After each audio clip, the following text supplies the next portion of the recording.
Hey man, say what you want to say, man, but this is Ty Talks. I'm your host, Tyran Daves, and I'll be breaking down some topics in the world of sports, debates, hot takes, and all the moments to keep the game talking. Remember, like, share, subscribe. The Ty Talks Podcast 1. All right, guys, I got a couple things I want to talk about. This Russell Westbrook saga still going on. He's not on the team.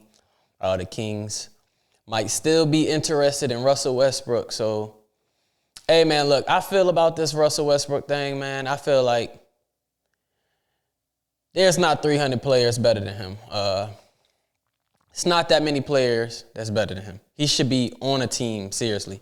I think he's 500 points away from being the all-time leader in points as a point guard. So it's a lot to it, man. I feel like they just trying to blackball Russ.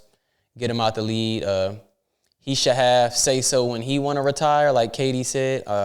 It should be nobody else's decision. So, yeah, bro, if y'all can sign Russ, just sign him for his legacy, man. They trying to do this on purpose. You can just tell. It's unfortunate that this is happening to a former MVP. One of the greatest point guards ever, top 10. I don't have him in my top 5, but I got him in my top 10 for sure. But, yeah, it's just unfortunate, bro. I hope Russ ends up on the team because this is a bad look NBA, and it's not that many players better than Russell Westbrook. You can't tell me that. Next, LeBron James will miss the season opener with a sciatic. If you don't know what a sciatic is, mess with your nerves, go down your leg, lower back. It hurts. I got it, so, you know what I'm saying? I know what it feels like, but, yeah, man, you got to think about it. He about to be 41. Dude's not rushing this season for anything. It's most likely his last season, but, yeah, this could be LeBron's first season opener that he missed ever. And you can't really say y'all shocked because he's 40 already. I don't think he really care. But, yeah, man, 3 to 4 weeks for LeBron, man. 3 to 4 weeks. We'll miss the start of the season. All right, next. The people going to love this. Steve Kerr is out of USA Basketball. The new USA Basketball coach is Eric Spoelstra, the 2-time NBA champion. One of the best coaches. I thought he should have been the coach in the first place. But Steve Kerr, you can tell it go by accolades. If you looked at the roster, it was Tyronn Lue, Eric Spoelstra, and Steve Kerr. But, yeah, man, this is good for Eric Spoelstra. Put more to his name, his legacy, his resume. And I can see him definitely holding on to this title for a long time, like Mike K, Coach K. So, yeah, good for that, bro. That's good for Eric Spoelstra for sure. One of the best coaches ever. All right, guys, I want to go ahead and talk about my sleeper in the East. I'm going to talk about a sleeper in the West, but not on this episode. But I'm going to talk about my sleeper in the East. My sleeper in the East is the Toronto Raptors. Last year, they acquired Brandon Ingram in the trade, signed him to extension, 3 years, $120 million. He didn't play because he was trying to get healthy last year. Their roster is very deep. They're very linky. These guys are like 6'7", 6'8". But, yeah, look, they basically kept their whole core from last year, added Brandon Ingram, proven scorer, playmaker, somebody that can get a bucket. I feel like Ingram got a huge, huge chance of being an all-star again. He's in the East. There's no Tatum. There's no Halliburton. So it's going to be a lot of all-star spots wide open. And I feel like Brandon Ingram and Scotty Barnes can both get one of those.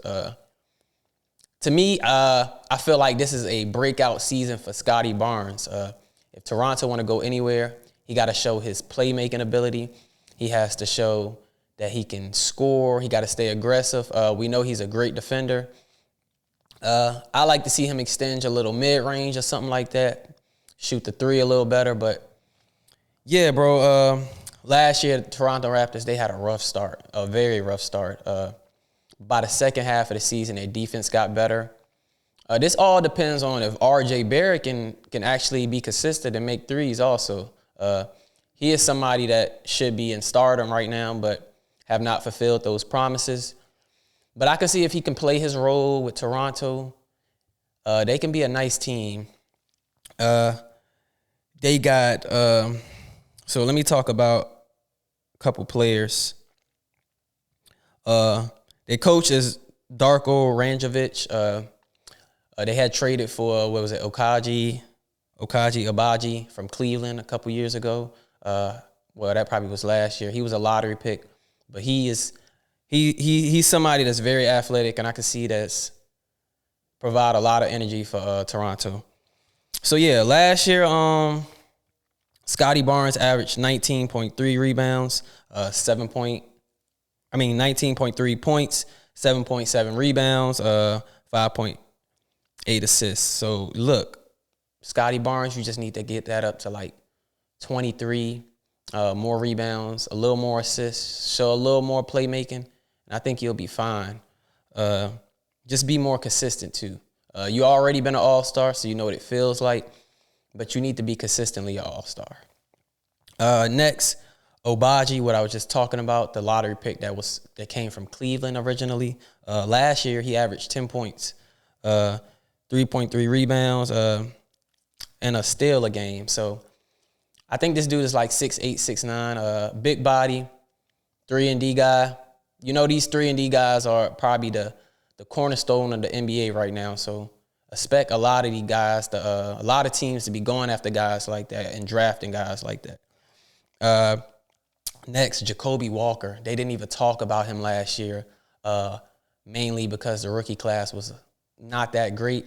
But last year, he averaged 8.3 points, 3.1 rebounds, 1.6 assists. He's linky, too. He's like 6'7", can shoot the three, get some buckets, man. But look, another thing, this year they drafted, listen, I'm talking about linky, man. Look, this year they drafted 6'8", 7.1 wingspan, Colin Murray Boyles. Hands is huge. Dude can play defense, playmaking. From what I've seen, he's very confident already in the preseason. Man, Toronto is my sleeper in the East for sure. Grady Dick, 6 point, he's 6 point, probably 6'8", 6'9". Man, I'm telling you, this Toronto Raptors team is a sleeper. They still have Emmanuel quickly. They brought Jakob Poeltl back. Yeah, man, I got them as a sleeper in the East, and I'm telling you, they length, and it all is going to depend on their length, if they can score consistently, and R.J. Barrett. If R.J. Barrett can show up and play his role and do good, I think this Toronto Raptors team could be a playoff spot. I say like 5, 6, 7, 8. But it all depends on if R.J. Barrett, Scotty Barnes, and Brandon Ingram can click. But yeah, guys, that's how I feel about that Toronto Raptors team. Yeah, and they added, who else they added? They added that, I think he was a stretch forward from the Spurs, Sadro Muvalic, however you say his name. But yeah, the last time the Toronto Raptors made the playoffs was 2021-2022 season. They got eliminated by the Sixers in the first round. But yeah, man, I expect the Toronto Raptors to try to make the playoffs this season. I think they just got everything now to make a little run, at least the first round, play in something better than not making the playoffs. But yeah, guys, that's all I got. Like, share, subscribe to Ty Talks Podcast 1. I hope y'all keep following me, keep subscribing. We growing. More content, and peace out.